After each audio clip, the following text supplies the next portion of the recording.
నమస్తే, నేను మీ వెంకట్. 2023 తెలంగాణ అసెంబ్లీ ఎన్నికల్లో ఇప్పటి ముఖ్యమంత్రిగా ఉన్నటువంటి రేవంత్ రెడ్డి గారు విజయం సాధించడంలో ఏ మీడియా శక్తివంతమైనటువంటి రోల్ ప్లే చేసింది? మీరు ఖచ్చితంగా ఈ విషయంలో కామెంట్ చేయాలి. ఇప్పుడు ఎందుకంటే మరి ముఖ్యమంత్రి గారు ఈ మధ్య ఆయన తెలంగాణ జర్నలిస్టులు ఒక అసోసియేషన్కి వాళ్ళకి భూమి ఇళ్ల స్థలం కేటాయించారు. పేట్ బషీర్బాద్లో దాదాపు 38 ఎకరాల పాటు ఆ భూమిని 150 గజాల చొప్పున జవహర్లాల్ నెహ్రూ జర్నలిస్ట్ అసోసియేషన్ ఆ సభ్యులకి డిస్ట్రిబ్యూట్ చేశారు. సమైక్యాంధ్ర నుంచి ఎప్పటి నుంచో ఉన్నటువంటి ఇష్యూ అది. సో జర్నలిస్టులకి గవర్నమెంట్ తరపు నుంచి ఇళ్ల స్థలం కేటాయించడం అనేది అది ఒక రాజకీయ టూల్గా మారిపోయింది. అధికారంలోకి రావడానికి ఆయా పార్టీల నాయకులు జర్నలిస్టులు విభాగం గురించి మాట్లాడినప్పుడు మేము అధికారంలోకి వస్తే మీకు ఇస్తామంటారు. మరి ఆయన కేసీఆర్ గారు 10 ఏళ్లలో తెలంగాణ రాష్ట్రం వాదాన్ని అడ్డం పెట్టుకొని ఆయన జర్నలిస్టులకు చేసిందంటూ ఏమీ లేదు. ఆయనకు అనుకూలమైన వాళ్ళకి ఏదో కొద్దిగా తెలంగాణ మీడియా ఇప్పుడు అది చైర్మన్ పెట్టి అది ఇది చేశారు, కానీ వాస్తవంగా నిర్మాణాత్మకంగా చూసినట్లయితే ఏమి లేదు. ఇంకా చెప్పాలంటే సోషల్ మీడియా అంటే కూడా ఆయన భయపడ్డారు. మొన్న 3వసారి ఎలక్షన్స్ ఫేస్ చేయాల్సి వచ్చినప్పుడు చేతులు ఎత్తేశారు. ఎక్కడికక్కడ ఇక ఏమీ చేయలేని పరిస్థితి. అయితే అలా అని తండ్రి కొడుకులేమి సైలెంట్గా ఉండలా. సోషల్ మీడియాని మొత్తం తమకి చేతుల్లోకి తీసుకున్నారు. అనేక రకాలుగా దాన దండోపాయాలు ఎట్లా వీలైతే అట్లా వాళ్ళ డీల్కి ఒప్పుకుంటే వాళ్ళని అటువైపు, మరి ఒప్పుకోకపోతే జైల్లో పెట్టడం, ఇట్లా చేశారు. మరి వాస్తవంగా చూస్తే 3వసారి కూడా బీఆర్ఎస్కి సీట్లు బాగానే వచ్చినాయి. ఓటింగ్ పర్సెంట్ బాగానే వచ్చింది కదా తెలంగాణలో. ఏపీలో జగన్ గారి పార్టీ మాత్రం 2వసారికే అతి ఘోరంగా ఓడిపోయిన పరిస్థితి లేదు. అంటే అంటే అఫీషియల్గా ప్రజలు తిరస్కరించలేదు. జగన్ గారిని అక్కడ తిరస్కరించారు 2వసారికే. కేవలం అంటే కనీసం ఇది కూడా ఇవ్వలేదు, ప్రతిపక్ష హోదా నాయకుడు హోదా కూడా ఇవ్వలేదు. కానీ ఇక్కడ వేరు, 3వసారి కూడా ఇచ్చారు, ప్రతిపక్ష హోదా ఇచ్చారు. బీఆర్ఎస్ పార్టీకి బేస్ ఉంది. మరి సోషల్ మీడియా మరి ఆ మార్జిన్ ఏదైతే అధికారం ఏర్పడటానికి, అఫ్కోర్స్ ఇక్కడ ఒక విషయం గమనించాలి. ఇప్పుడు తీన్మార్ మల్లన్న గారి ఆయన చూసి రేవంత్ రెడ్డి గారిని చూసి ఓటు వేయలేదు ప్రజలు. రాహుల్ గాంధీ గారు బీసీలు కొనగణన చేస్తానంటే మరి కాంగ్రెస్ పార్టీకి బీసీలు తెలంగాణ సమాజం అంతా ఓటు వేసిందంటూ ఆయన చెప్తున్నారు. వాస్తవంగా అయితే అది నేను అనుకోవట్లేదు, ఎందుకంటే అది కూడా ఒక చిన్న ఫ్యాక్టర్ అయి ఉండొచ్చు. కానీ రేవంత్ రెడ్డి పీసీసీ ప్రెసిడెంట్గా టేకప్ చేసిన తర్వాత నుంచి అతని డైనమిక్ లీడర్షిప్ పార్టీ అధికారంలో రావడానికి ప్రధాన కారణం.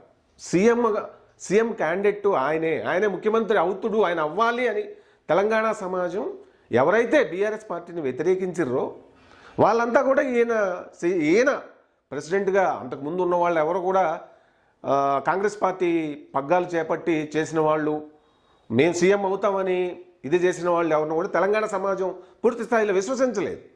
కానీ రేవంత్ రెడ్డిని విశ్వసించింది. అతను ప్రూవ్ చేసుకున్నాడు. అతనైతేనే కరెక్ట్గా కేసీఆర్ని ఢీ కొట్టగలడు, బీఆర్ఎస్ని ఢీ కొట్టగలడు, కొట్టి అధికారంలోకి అతను రాగలడు, వచ్చి అయితే చేస్తాను. ఎందుకంటే కాంగ్రెస్ ఏం కొత్త పార్టీ కాదు, ఇప్పుడు రాలేదు అధికారంలోకి. అది 100 ఏళ్లకు పైన చరిత్ర కలిగినటువంటిది. చెప్పాలంటే మరి తెలంగాణ రాష్ట్రం ఇచ్చింది కూడా సోనియమ్మే అనేది కూడా మొన్నటి ఎన్నికల్లో ప్రజలు ఒకసారి కృతజ్ఞత తీర్చుకుందాము. ఎందుకంటే తెలంగాణ ప్రజలకి ఆ గ్రాటిట్యూడ్ ఎప్పుడు ఉంటుంది. ఏదైనా సహాయం చేసినప్పుడు, పొందినప్పుడు. అఫ్కోర్స్ ఎక్కడైనా మన ఇండియన్ మైండ్ సెట్లోనే మామూలు సాధారణ ప్రజల్లో వాళ్ళకి చిన్న మేలు జరిగితే, మేలు చేస్తే ఎంతో గ్రాటిట్యూడ్ చూపిస్తారు. పొలిటికల్గా కూడా అది అప్లై అవుతుంటుంది. సో ఈ మొన్న 3వసారి జరిగిన ఎన్నికల్లో తెలంగాణ సమాజంలో అది కనపడింది. మేము గ్రౌండ్లోకి వెళ్ళాం, తిరిగాం, ప్రజలను మాట్లాడినప్పుడు రేవంత్ రెడ్డి ఉన్నాడు కాబట్టి వీళ్ళ ఆగడాలు ఎక్కువైపోయినాయి. లోకల్లో బీఆర్ఎస్ పార్టీ నాయకులు ఆగడాలు, మాకు మార్పు కావాలి, గ్రౌండ్ లెవెల్లో మాకు ఇల్లు ఇట్లేదు, పాడి ఇట్లేదు, ఉన్నోళ్ళనే ఆ బంధు ఈ బంధు అని చెప్పి వాళ్ళకి డబ్బులు ఇస్తుండు కేసీఆర్. ఇక్కడ లోకల్ ఎమ్మెల్యేలు అక్రమాలు, ఆగడాలు, దోపిడీలు, దౌర్జన్యాలు, దొమ్మిలు ఎక్కువైనాయి. బలవంతాన బీఆర్ఎస్ కండువా వేసి వేసుకుంటావా సత్వా అన్నట్టుగా మమ్మల్ని హింస పెడుతున్నారు అనేది గ్రౌండ్లో మేము కొల్లాపూరు వెళ్ళాము. ఇట్లా అనేక ప్రాంతాలు, నియోజకవర్గాలు తిరిగినప్పుడు ప్రజల నుంచి వచ్చినటువంటి ఒక గ్రౌండ్ లెవెల్ రియాలిటీ అది. మరి దాన్ని అంతా బయటికి తీసుకొచ్చింది ఎవరు? సోషల్ మీడియానే కదా. మరి మొన్న ఆయన మాట్లాడినప్పుడు రేవంత్ రెడ్డి గారు ప్రతి ఒక్కడు ఇప్పుడు అసలు ఒకసారి సోషల్ మీడియాను ఉద్దేశించి, యూట్యూబ్లను ఉద్దేశించి మన తెలంగాణ సీఎం రేవంత్ రెడ్డి గారు ఏమన్నారు అనేది ఒకసారి ఆయన మాటలోనే వినండి. విన్నారు కదా, గొట్టం పట్టుకొని వస్తుండు, ఎవడే గొట్టం పట్టుకొని వస్తుండో అర్థం కావట్లేదు అని ఆయన ఉద్దేశించి సోషల్ మీడియా యూట్యూబ్ వరల్ని ఉద్దేశించి అన్నారు. నిజంగా రేవంత్ రెడ్డి గారికి ఆయనకి తెలీదా సోషల్ మీడియా పవర్ ఏంటో? ఆయనకి తెలుసు, బాగా తెలుసు. దేశవ్యాప్తంగా కూడా మరి గతంలో 2014లో కావచ్చు, 2019 పార్లమెంట్ ఎన్నికల్లో కావచ్చు, బీజేపీ ముఖ్యంగా మోడీ గారు సోషల్ మీడియాని ఏ స్థాయిలో బీజేపీ పార్టీ ఉపయోగించుకుంటుంది అనేది తెలుసు, ఆయనకి అంతా తెలిసి మరి ఎందుకు ఈ కామెంట్లు ఇట్లా చేశారు, ఒక క్లారిటీ లేకుండా అనేది ఇప్పుడు చర్చ. తెలంగాణలో మరి తీన్మార్ మల్లన్న పోరాటం మామూలు. ఆయన ఆ సోషల్ మీడియా యూట్యూబ్ ఛానల్ పెట్టిన దగ్గర నుంచి నిజంగా చెప్పాలంటే ఒక ప్లాట్ఫామ్, ఆయన ప్రభుత్వం పాలన మీద జరిగిన అవినీతులు, ధరణి పోర్టల్ మెయిన్. అలాగే ధరణి పోర్టల్లో అంటే పేదవాళ్ళ భూములు గుంజుకొని దొరలకి ఎట్లా కట్టబెడుతున్నాడు అనే కదా ఆయన ఎత్తుకున్నది మొదటి నుంచి కూడా. ఎవరో తీన్మార్ మల్లన్న తన యూట్యూబ్ ఛానల్ ద్వారా. మరి అలాగే కాళేశ్వరం ప్రాజెక్ట్ని వాళ్ళు ఏ టైంగా ఎలా మలుచుకున్నారు అనేది ఇప్పుడున్న మీడియా ఎవరన్నా, ఏదైతే so called broadcast media, print media అంటే ప్రధాన వార్తాపత్రికలు, ప్రధాన టీవీ ఛానల్స్ ఏవైతే ఉన్నాయో వాళ్ళు ఏం బయట పెట్టలేదు కదా. ఒక్కడే పోరాడిండు, పాదయాత్రలు చేసిండు, అది తీసుకొచ్చింది, దాన్ని బయట పెట్టిండు. ఎంత అవినీతి జరుగుతుంది, ఎన్ని వేల కోట్ల అవినీతి జరుగుతుంది అనేది బయట పెట్టిండు. మరి ఎందుకు ఒక సామాన్యుడిని ఏకంగా ప్రభుత్వం ఒక సామాన్యుడే కదా మల్లన్న, తీన్మార్ మల్లన్న. అఫ్కోర్స్ ఆయన పొలిటికల్గా ఎలా వెళ్తున్నాడు ఇవన్నీ కూడా సెకండరీ పెడదాం, కానీ అతను పోరాడిన విధానం, కామన్ మ్యాన్స్ ప్లాట్ఫామ్ అది. ప్రపంచానికి అమెరికా వాళ్ళు ఇచ్చిన ఒక గిఫ్ట్ అది. ఏది? సోషల్ మీడియా యూట్యూబ్ ఛానల్ అనేది. దానికేం పెట్టడానికి పెట్టుబడి అవసరం లేదు. సో ప్రజలు డిసైడింగ్ జడ్జెస్. ఇప్పుడు ఉన్న వార్తాపత్రికలు, ప్రధాన వార్తాపత్రికలు కావచ్చు, టీవీ ఛానల్స్ కావచ్చు, అవన్నీ పొలిటికల్ బేస్డ్గా ఉన్నాయి. రాజకీయ పార్టీలకు అసోసియేట్ అయి ఉన్నాయి. ఎవరి పార్టీలకు అనుకూలంగా వాళ్ళు స్టోరీలు చేసుకుంటారు, మాట్లాడుకుంటారు. ఏదన్నా ప్రజల ఇష్యూ, హైడ్రా లాంటిది వచ్చినప్పుడు వాళ్ళు ఏమైనా చేయగలుగుతారా, వాళ్ళు ఏమైనా రాయగలుగుతారా? ఎందుకంటే ఆయా పత్రికలు, ఆయా టీవీ ఛానల్స్ యజమానుల్లో కొంతమంది కూడా మరి కొన్ని చోట్ల భూములు ఆక్రమించినటువంటి పరిస్థితులు ఉంటాయి. కాబట్టి ఆ తర్వాత ఆ రియల్ ఎస్టేట్ కంపెనీల నుంచి వాళ్ళకి యాడ్స్ వస్తాయి, రెవెన్యూ ఉంటాయి, వ్యాపార సంబంధాలు ఉంటాయి, ఇవన్నీ ఉంటాయి. మరి అయితే ఎందుకు రేవంత్ రెడ్డి గారు యూట్యూబర్లను ఉద్దేశిస్తూ, అంటే ప్రధాన జర్నలిస్టులకి మేము గౌరవపరచము, వాళ్ళకి దక్కే గౌరవం వాళ్ళకి దక్కాలి అనే ఉద్దేశం మంచిదే. సోషల్ మీడియా రాకముందు మరి అప్పటి సమాజం ఎప్పుడు కూడా మార్పులు చేర్పులకు లోనవుతూ ఉంటుంది. ఏది ఒక స్టాటిక్లో ఉండదనే విషయం రేవంత్ రెడ్డి గారికి తెలియదా? సోషల్ మీడియా రాకముందు ప్రధాన భూమిక పోషించినది పత్రికలు, వార్తాపత్రికలు, అలాగే టీవీ ఛానల్సే, అందులో డౌటే లేదు. కానీ సోషల్ మీడియా మాధ్యమాలు వచ్చిన తర్వాత ప్రపంచం అంతా కూడా ప్రజలకు ఒక థర్డ్ ఐ, నిజంగా వాచ్ డాగ్ అంటే కూడా అతిశయోక్తి కాదు. ఫోర్త్ ఎస్టేట్ అనేది ఇప్పుడు సోషల్ మీడియా రోల్ ప్లే చేస్తుంది. ఎందుకంటే ప్రధాన మీడియా ఏదైతే మనం అనుకుంటామో వివిధ రాష్ట్రాల్లో కావచ్చు, దేశవ్యాప్తంగా జాతీయ స్థాయిలో కావచ్చు, వాళ్ళకు పొలిటికల్గా ఫండింగ్ ఉంటుంది. ఆయా పార్టీలతో వాళ్ళు టైఅప్ అవుతున్నారు. సో పార్టీలు కూడా తమకు అనుకూలంగా మలుచుకుంటున్నాయి అధికారాల్లోకి వచ్చిన తర్వాత. బీఆర్ఎస్ ప్రభుత్వంలో ఎట్లుంది? అంతా ప్రధాన మీడియా అంతా అటు ఉన్నదే కదా. టీవీ ఛానల్స్ కానీ వాళ్ళు కానీ ఎవరన్నా వ్యతిరేకంగా ఏమన్నా అంటే ఎలక్షన్స్కి ఒక 2-3 నెలలు ముందు వరకు ఏమన్నా ఉన్న వాస్తవాలను ఏమన్నా బయటకు తీసుకురాగలిగారా? వాటి ఇంపాక్ట్ లేదా అంటే అసలు ఉంటుంది, కొంతవరకు ఉంటుంది. కానీ ప్రజలు ఇప్పుడు ఎట్లా ఆలోచిస్తున్నారు? ప్రజలు ఏమన్నా మూర్ఖులా? కాదు కదా. ప్రజలు ఇప్పుడు హైడ్రాకి సంబంధించి ఏమన్నా ప్రధాన పత్రికలు కానీ టీవీ ఛానల్స్ కానీ దానికి సమాజానికి జరుగుతుంది మంచి అనే కోణంలో ఏమైనా రాస్తున్నాయా? మునిగిపోతున్నాం. మరి ఇప్పుడు వరదలు ఎలా ఎఫెక్ట్ అవుతున్నాయి మనం చూస్తున్నాము. ఇప్పుడు విపత్తులు వస్తూ ఉన్నాయి, అది మనం ఊహించిన స్థాయిలో నష్టాలు జరుగుతూ ఉన్నాయి. అసలు హైదరాబాద్ నగరం ఉంటుందా? కాలజ్ఞానం బ్రహ్మంగారు చెప్పినట్టుగా ఈ నగరాలన్నీ మాయమైపోతాయి. కారణాలు ఏంటి? ప్రకృతిని సహజ సిద్ధంగా ఉండనివ్వకపోవటం కదా. మన హైదరాబాద్ నగరంలో హైడ్రా మంచి పని ముఖ్యమంత్రి తెలంగాణ గవర్నమెంట్ చేస్తున్నది. దాన్ని సపోర్ట్ చేస్తూ ఎన్ని పత్రికలు ఎన్ని టీవీ ఛానల్స్ రాస్తున్నాయి? కేవలం సోషల్ మీడియానే కదా దాన్ని భుజానికి ఎత్తుకుంది.